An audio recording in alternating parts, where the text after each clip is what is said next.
നിന്നിലലിയ രചന Ashley. അവതരണം സാലിം കരുള. അല്ല ശിവേട്ടാ, ഇത് ലിയോന്റെ വീടല്ലേ? ഇങ്ങോട്ട് വരാനാണോ രാധമ്മ പറഞ്ഞ്? കാറ് വന്നു നിന്ന വീട് കണ്ടാനും സംശയത്തോടെ ശിവയോട് ചോദിച്ചു. അവനും അമ്മ അയച്ചത് ലൊക്കേഷൻ കണ്ട് കൺഫ്യൂസ്ഡ് ആയിട്ടിരിപ്പാണ്. അമ്മ എന്തിനാണ് ഇങ്ങോട്ട് വരാൻ പറഞ്ഞതെന്ന് അവൻ ഓർത്തു. എന്തായാലും ദൈവാദിന ഇതൊക്കെ ഇതേ ഓർത്തേ. അങ്ങ് പാലക്കാട് കേൾക്കുന്ന കാർത്തികയുടെ അമ്മയെ കോയമ്പത്തൂരുള്ള ഞാനിവിടെ ഈ ഡൽഹിയിൽ അമ്പലത്തിൽ വെച്ച് കാണാനും പിള്ളേരുടെ കാര്യം സംസാരിക്കാനൊക്കെ ഇടവരുമോ? എനിക്ക് എന്തായാലും സന്തോഷമായി. അന്ന് പാലക്കാട് മേനോനങ്ങളുടെ വീട്ടിൽ വെച്ച് കണ്ടപ്പോൾ തൊട്ട് എനിക്ക് ഒത്തിരി ഇഷ്ടമായി കാർത്തികയെ. അന്നേ ഞങ്ങളുടെ ശിവയ്ക്ക് വേണ്ടി മനസ്സിൽ കണ്ടതാ ഞാൻ ഈ കുട്ടിയെ. രാജു സന്തോഷത്തോടെ അടുത്തിരിക്കുന്ന കാർത്തികയുടെ അമ്മ ലതയുടെ കയ്യിൽ പിടിച്ച് പറഞ്ഞു. എനിക്ക് എന്ത് പറയണമെന്ന് അറിയില്ല ചേച്ചി. ഇത്രയും വലിയ കുടുംബത്തിൽ നിന്ന് എൻ്റെ മോൾക്ക് ഇങ്ങോട്ടൊരു ആലോചന വരിക ഇപ്പോഴും നിക്കത് വിശ്വസിക്കാനാവുന്നില്ല. ലത സന്തോഷത്തോടെ രാജയെയും രാധയെയും നോക്കി. അവർക്കടുത്തിരുന്ന രാധ എന്ത് പറയണമെന്ന് അറിയാതെ വല്ലാത്തൊരവസ്ഥയിലായിരുന്നു. അറിയാവുന്നൊരു വീടുണ്ട്, അവിടെ വരെ പോകണമെന്ന് പറഞ്ഞ് രാജു കൂട്ടിക്കൊണ്ടുപോകുന്നതാണ്. ഇവിടെ വന്നപ്പോഴാണ് ലിയോന്റെ വീട്ടിലേക്കാണെന്നും ഇവിടെ നിൽക്കുന്ന ഹോം നേഴ്സ് കാർത്തികയെ ശിവയ്ക്ക് വേണ്ടി ആലോചിക്കാനെന്നും വന്നേ. നല്ല ദേഷ്യം വന്നു. പക്ഷേ വേറൊരു വീട്ടിൽ വന്നിരുന്നു കൊണ്ട് എടുത്തൊന്നും പറയാൻ പറ്റാത്ത അവസ്ഥ. ആ ശിവ വന്നോ?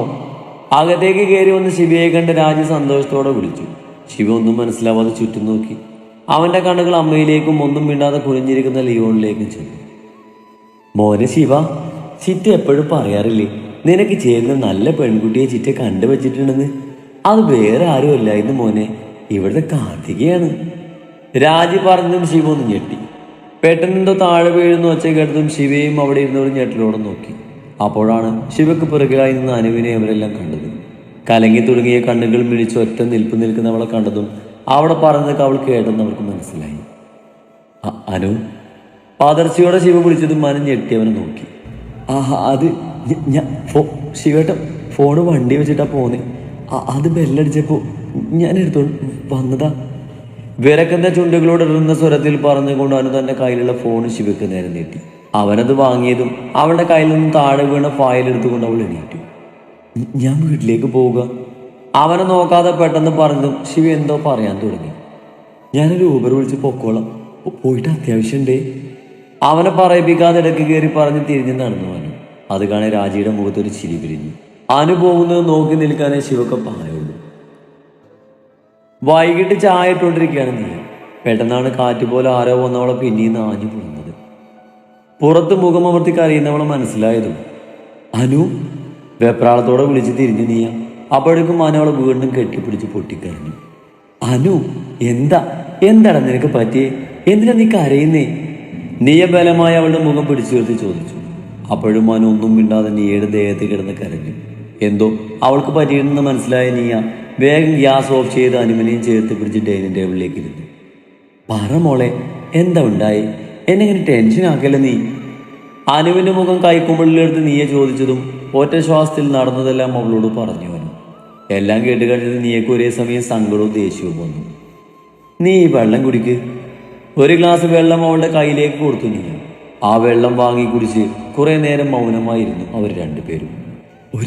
ഒരു കണക്കിന് നന്നായി നീയ. ശിവേട്ടന് ചേരുന്ന കുട്ടി കാർത്തികയ. എനിക്കറിയൂ പെണ്ണ്. രാധമ്മ പണ്ട് എപ്പോഴും പറയും ഒരു അമ്പലവാസി കുട്ടിയെ മരുമകളായിട്ട് കിട്ടിയിരുന്നെങ്കിൽ മതിയായിരുന്നെന്ന്. അപ്പോഴാ ബോബ് പോലെ ഞാൻ ശിവേട്ടനെ കയറി പ്രപ്പോസ് ചെയ്ത് അവിടെ ജീവിതത്തിലേക്ക് കയറി ചെന്ന്. അന്ന് ആത്മസുഹൃത്തിനോടുള്ള കടപ്പാട് സ്നേഹം കൊണ്ട ശിവേട്ടൻ എന്നെ കെട്ടിക്കോളാന്ന് പറഞ്ഞ്, അല്ലാതെ ഇഷ്ടമായിട്ടൊന്നും ആയിരിക്കില്ലടി. നിറഞ്ഞ കണ്ണുകളോട് ചിരിച്ച മുഖവുമായി അനു പറഞ്ഞത് കേട്ടതും നീയുടെ നെഞ്ചിപ്പിടുന്നു. ഉള്ളുനൊന്ത് പൊട്ടിയാണ് അവളത് പറയുന്നതെന്ന് അവൾക്ക് മനസ്സിലായി. അനു, നീ ഇങ്ങനെ ഓരോന്ന് അനുമാനിക്കാതെ പെണ്ണെ. അവരൊന്ന് ആലോചിച്ചേ നീ ഉള്ളൂ, ഓർപ്പിച്ചൊന്നുമില്ലല്ലോ. നിനക്കറിയില്ല മോളെ നിന്റെ ശിവേട്ടനെ. നീ അവളുടെ കൈകൾ കൂട്ടിപ്പിടിച്ചുകൊണ്ട് പറഞ്ഞു. എനിക്ക് കുഴപ്പമൊന്നുമില്ലടാ. എന്റെ ശിവേട്ടനെ എനിക്ക് അറിയാമായിരുന്നോ എന്ന് ചോദിച്ചാൽ ഇല്ല. ഞാൻ ആ മനുഷ്യനെ സ്നേഹിച്ച അത്രയും കൂടെ മനസ്സിലാക്കിയിട്ടില്ല നീയ. അതല്ലേ അന്ന് അങ്ങനെയൊക്കെ ചിന്തിച്ച് നിങ്ങളോട് അത്രയും വലിയൊരു തെറ്റ് ഞാൻ ചെയ്തേ. ശിവേട്ടൻ അന്ന് പറഞ്ഞതാ ശരി. അന്ധമായി സ്നേഹിച്ച പോലെ ആത്മാർത്ഥമായി വിശ്വസിച്ചില്ല. അതാ അതിനെനിക്ക് കിട്ടിയ ശിക്ഷയായത്. സാരല്ലടാ. നീയെ നോക്കി ചിരിക്കാൻ ശ്രമിച്ചുകൊണ്ട് പറഞ്ഞു ഞാൻ എഴുന്നേറ്റു. ഞാനൊന്ന് കിടക്കട്ടെ പെണ്ണെ, ഒന്ന് ഉറങ്ങണ. എനിക്ക് വല്ലാത്തൊരു വേദന നെഞ്ചിന്. ഒന്ന് ഉറങ്ങി എഴുന്നേറ്റാ അത് പോകുമായിരിക്കും. പിന്നെ നീ ഇനി ഇതൊന്നും ചേട്ടായോട് പറയണ്ട കേട്ടോ. നാളത്തെ കാര്യത്തിന് വേണ്ടി ടെൻഷനായി നടക്കുമായിരിക്കും ചേട്ടായി. ഇനി ഇതുകൂടി അറിയണ്ട. പോണ വഴി തിരിഞ്ഞു നോക്കി അനു പറഞ്ഞു കഴിഞ്ഞതും നീയെ ചെന്ന് നമ്മൾ ഒന്ന് ഇറക്കപ്പെടുന്നു. അവളെ ചേർത്ത് പിടിക്കൽ അനുവിന് ഒരുപാട് ആശ്വാസം നൽകി. എന്നോടിപ്പോൾ ദേഷ്യപ്പെട്ടിട്ട് എന്താ കാര്യം? ഞാൻ അറിഞ്ഞിട്ടല്ല രാജ അത് ചെയ്തതെന്ന് ഞാൻ പറഞ്ഞല്ല നിന്നോട്. വീട്ടിലെത്തിയതും തനിക്ക് നേരെ തട്ടിക്കയറുന്ന മകനെ നോക്കി രാധ ദേഷ്യത്തിൽ ചോദിച്ചു. ലിയോന്റെ വീട്ടിൽ നിന്നും ഇറങ്ങിയതും കാറിൽ വെച്ച് തന്നെ രാജിക്കുള്ള ഗുളിക ശിവ കൊടുത്തിരുന്നു. മേലാൽ അവന്റെ ജീവിതത്തിൽ ഇടപെടരുതെന്ന് കൂടി പറഞ്ഞതും ദേഷ്യം വന്ന രാജി വണ്ടി നിർത്തി ഇറങ്ങിപ്പോയി. അതിന്റെ ബാക്കി വീട്ടിൽ വന്ന അമ്മയുമായി തീർക്കുവാണ് ശിവ. എങ്കിലും അമ്മക്ക് തടയാമായിരുന്നില്ല ചീത്തയെ. എന്തിന്? ഞാനെന്തിനു തടയണം? ദോഷത്തിനൊന്നല്ലല്ലോ അവൾ കൂട്ടിക്കൊണ്ട് പോയത്. നല്ല കാര്യമല്ലേ? പിന്നെ ആ കുട്ടിയെ ഇഷ്ടമായില്ലെങ്കിൽ നീ എന്തുകൊണ്ട് അവിടെ വെച്ച് പറഞ്ഞില്ല? അവിടെ നിന്ന് ഇറങ്ങുമ്പോൾ ഈ കല്യാണം വേണമെന്ന് പറഞ്ഞു വന്നുകൂടായിരുന്നു നിനക്ക്?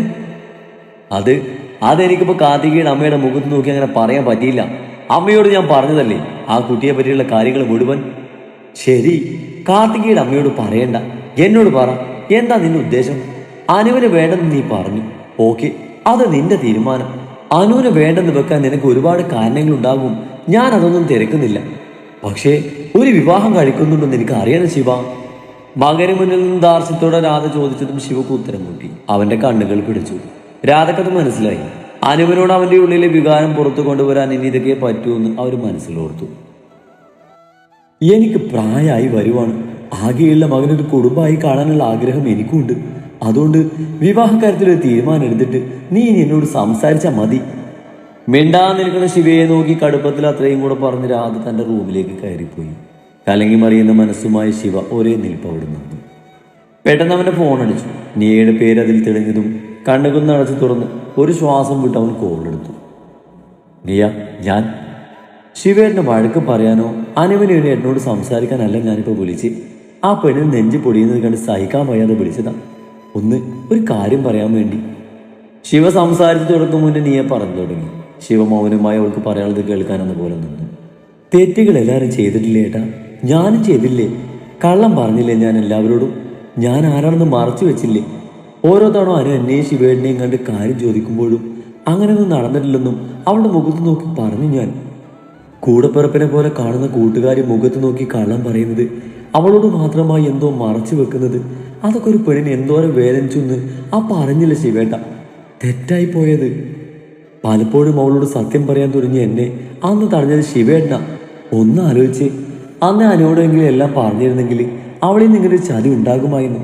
ചിലപ്പോ എന്നെ അവൾ വെറുത്തേനെ. അപ്പോഴും ഒരിക്കലും ശിവേട്ടൻ അവൾ തെറ്റിദ്ധരിക്കില്ലായിരുന്നു. കണ്ണുനീർ നിറഞ്ഞ വാക്കുകളോടെ നീയെ ചോദിച്ചത് കേട്ടതും ശിവയുടെ തല കുനിഞ്ഞു. ശരിയാണ് അവൾ പറഞ്ഞതല്ല. എവിടേക്കോ തനിക്കും പിഴച്ചിട്ടുണ്ട്. പക്ഷേ അന്നത്തെ ദേശത്തിൽ എല്ലാ കുറ്റവും ഒരുവളിലേക്ക് അടിച്ചമർത്തി. അവന്റെ കണ്ണുകൾ നിറയാൻ തുടങ്ങി. മറക്കാനും പൊറുക്കാനുള്ള കഴിവ് മനുഷ്യന് മാത്രമേ ദൈവം കൊടുത്തിട്ടുള്ളൂ ഏട്ടാ. എൻ്റെ പ്രാണനാ എൻ്റെ ഇച്ഛായൻ. ആ മനുഷ്യന് ഞാനൊരു സെക്കൻഡ് ചാൻസ് കൊടുത്തില്ലായിരുന്നെങ്കിൽ ഞങ്ങൾക്കിടയിലുള്ള പ്രണയത്തിന് അർത്ഥമില്ലാതായി പോകും. ന്യായീകരിക്കുന്നില്ല ഞാൻ. പക്ഷേ തിരിഞ്ഞു നോക്കുമ്പോൾ നമ്മളെല്ലാവരും പെർഫെക്റ്റ് ആയിരുന്നു എന്ന് ഒന്ന് ചിന്തിച്ചാൽ മതി ഏട്ടാ. അനുവിനെ സ്വീകരിക്കണമെന്നോ തള്ളിക്കളയണമെന്നോ ഞാൻ പറയില്ലേട്ടാ. അത് ശിവേട്ടൻ്റെ തീരുമാനം. പക്ഷേ ഇങ്ങനെ ഇനിയും കുത്തി നോവിക്കരുത് അവളെ. ഈ ഒരു അനിയത്തിയുടെ അപേക്ഷയാണ്.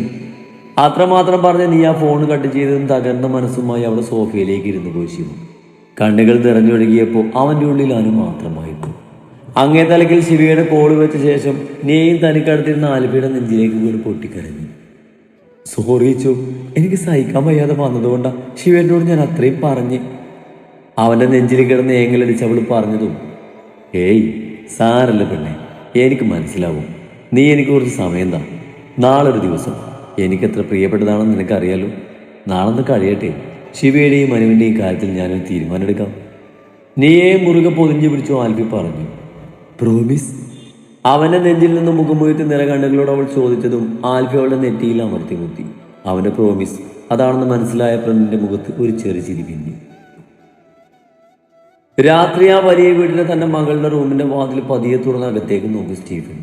നാളെ ഇടാനുള്ള തൻ്റെ വെഡ്ഡിംഗ് ഗൗണ് കെട്ടിപ്പിടിച്ച് കിടന്നുറങ്ങുന്ന മകളെ കാണുകയും അയാളൊന്ന് പുഞ്ചിരിച്ചു. നാളെ തൻ്റെ മകളും ആൽഫിയും തമ്മിലുള്ള വിവാഹം കൂടി കഴിഞ്ഞാൽ പിന്നെ ഈ ബിസിനസ് ലോകത്ത് തനിക്കൊരു എതിരാളികളില്ല. അയാൾ വിജയിച്ചിരിയോടെ മനസ്സിലോർത്തു. സുഭാഷിന്റെ സഹായത്തോടെ കുളിയൊക്കെ കഴിഞ്ഞ് ഫ്രഷായി ഡ്രസ് ചേഞ്ച് ചെയ്യുകയാണ് ലിയോൺ. വലത് കൈ കൂടി ചലിച്ചു തുടങ്ങിയത് കൊണ്ട് തനിയെ കുറെ കാര്യങ്ങൾ ഇപ്പൊ ചെയ്യാനാവും അവന്. ആ കാർത്തു, നീ വന്നോ? സാറിന്റെ കോട്ടും ഷൂസും കൂടി ഇട്ടാൽ മതിയടി. അത് നീ ചെയ്തോ, ഞാൻ പോയി കാറിറക്കാം. അകത്തേക്ക് കയറി വന്ന് കാർത്തുവിനെ കണ്ട് സുഭാഷും പറഞ്ഞു. അവളുടെ പേര് കേട്ടതും ലിയോണിന്റെ കണ്ണുകൾ ആശയോടെ വാതിൽക്കിലേക്ക് നീങ്ങി. സുഭാഷ് മുറിവിട്ട് പോയതും കാർത്തു നേരെ അയൺ ചെയ്തു വെച്ചിരുന്ന ലിയോണിന്റെ കോട്ട് എടുത്ത് അവൻ കരികിലേക്ക് അതും കൊണ്ട് നടന്നവൾ ലിയോൺ കണ്ടെടുക്കാതെ നോക്കി. പെണ്ണിന്റെ വീങ്ങി നിൽക്കുന്ന കൺപോളുകളും മങ്ങിയ മുഖവും കാണുക അവൻ്റെ ഉള്ളു കയറി. ഇന്നലെ അവൾ പൊട്ടിക്കരഞ്ഞ താനിവിടെ ഈ മുറിവ് വരെ കേട്ടതാണ്. കാർത്തൂനൊരു ആലോചന വന്നെന്ന് ഇന്നലെ അവളുടെ അമ്മ പറഞ്ഞതും ഉള്ളൊന്ന് കാളി. അതെന്താ എനിക്ക് അങ്ങനെ എന്നറിയില്ല. പക്ഷേ അവൾ മറ്റൊരാൾക്ക് സ്വന്തമാകുന്നത് എന്നെ അങ്ങ് തളർത്തി കളഞ്ഞു. ആ അമ്മയോട് എനിക്ക് അവളെ തരുമെന്ന് പെട്ടെന്ന് ചോദിക്കാൻ തോന്നി. പിന്നെ അമ്മയുടെ മുഖത്തെ സന്തോഷം കണ്ടപ്പോൾ സ്വയം എൻ്റെ അവസ്ഥ കൂടി ആലോചിച്ചപ്പോൾ ഒന്നും മിണ്ടിയില്ല. അവൾ അകലുന്നു എന്നത് മനസ്സിലിട്ട് ഒരുക്കിയപ്പോൾ ഫ്രസ്ട്രേഷൻ കോപമായിട്ടാണ് വെളിയിൽ വന്നത്. അത് ഞാൻ തീർത്തതോ ആ പാവം പെണ്ണിനോട്. ലിയോൺ ഓർത്തുകൊണ്ട് കാർത്തുവിനെ നോക്കി. തൻ്റെ ദേഹത്ത് കോട്ടിടുന്നതിലും തൻ്റെ കാലിലുള്ള ഷോക്സും ഷൂവും ഇടുന്നതിലുമാണ് പെണ്ണിൻ്റെ ശ്രദ്ധ. അറിയാതെ പോലും അവളുടെ ഒരു നോട്ടം പോലും തന്നിലേക്ക് എത്തുന്നില്ല. കാർത്തു, വൈകിട്ട് അമ്മയും ചേച്ചിക്കൊപ്പം ഞാനും പോവും. ഏജൻസിയിൽ വിളിച്ച് പറഞ്ഞിട്ടുണ്ട്. വേറൊരു നേഴ്സ് നാളെ തന്നെ എത്തും. ലിയോൺ വിളിച്ചത് കേട്ടതും അവൻ്റെ മുഖത്ത് പോലും നോക്കാതെ കാർത്തിക പറഞ്ഞതും ലിയോൺ ഞെട്ടിപ്പോയി.